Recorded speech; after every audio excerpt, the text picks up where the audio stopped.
دوای 21 ساڵ لە داخستنی کتێبخانەکەی جارێکی دیکە کتێبخانەکەی لە هەڵەبجە کردەوە.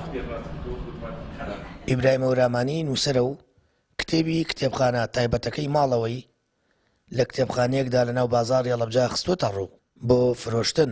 وەک خۆی دەڵێت بەشێک لە کتێبەکانی کە دەگمەن و لە بواری جینۆسایددایە بۆ فرۆشتن نییە و تەنیا بۆ ئیستیعارە چین و توێژەکان دەتوانن بۆ ماوەیەکی کاتی سوودی لێ ببێنن. لە 1970 من بیرم کردەوە لە دانانی کتێبخانەیەک لە هەڵەبجە، کتێبخانەیەک بەمانای کەلیمە کتێبخانە بێ بەڕاستی، یعنی لە یەک ئیتیجاهەوە مەسادر بۆ خەڵک پەیانەکە. ئەو کتێبخانەیە بۆ ماوەیەکی باش بەردەوام بوو، هەرچەندە هەندێک کۆستر هاتنە ڕێی. کتێبخانەی خورشیدە بابان بوو. دوای ئەوەی کە لە ساڵی 2003 من وەک فەرمانبەرێکی دەوڵەت دامەزرام، نەمەتوانی درێژە بە ئیشوکارەکانی خۆم بم، بۆیە لە 2004 کتێبخانەکەم داخست بە ناچاری. ئەم ساڵیش وەک درێژە پێدەری ئەو کتێبخانێ و بە ناوێکی تازەوە بیرم لەوە کردەوە کە ئیتر من تەمەنی خانەنشینیم لە کاری دەوڵەتیە هاتووت با بڵێن پیا بووە، ئەبێ من خانەنشین بم. هەستم کرد ناکرێ بە بێ کار و بێ کاسپێک و بێ سەرگەرمیەک ژیان بەسەر بەرم. ئەم ژیانی کە لە بەردەم ماماوە بیرم کردەوە لەوەی جارێکی تر کتێبخانە لە هەڵەبجە دروستکەمەوە.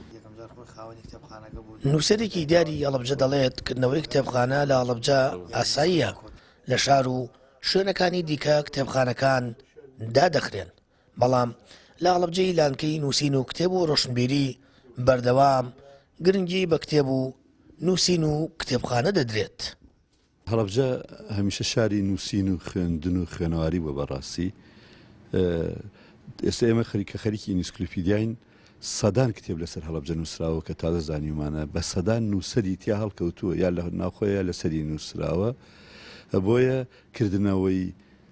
کردنەوەی کتێبخانەیەکی نوێ لە کاتێکا کەواوەکو لە شار و شارۆچەکانی دیکە کتێبخانەکان یان پەراوێزە خرێن یان داخرێن، شتێکی ئاسایە بە نسبەت ئێمەوە.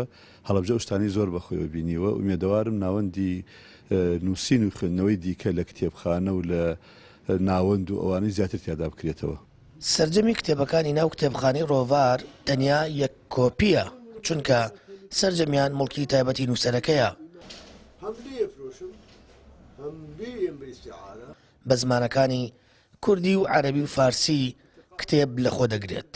خاوەنی کتێبخانەکە دەڵێت بە دوو ئامانج کتێبخانەکەی دوای 21 ساڵ داناوەتەوە بە مەبەستی دەستخستنی سەرچاوەیەکی بژێوی لە ڕێی فرۆشتنی کتێبەکانی و هاوکات خەڵکانێک سوود لەو سەرچاوانە وەربگرن کە دەیان ساڵە لە ماڵەکەیدا پاراستوونی. سامن فتاح، کەناڵی ئاسمانی پەیام، هەڵەبجە.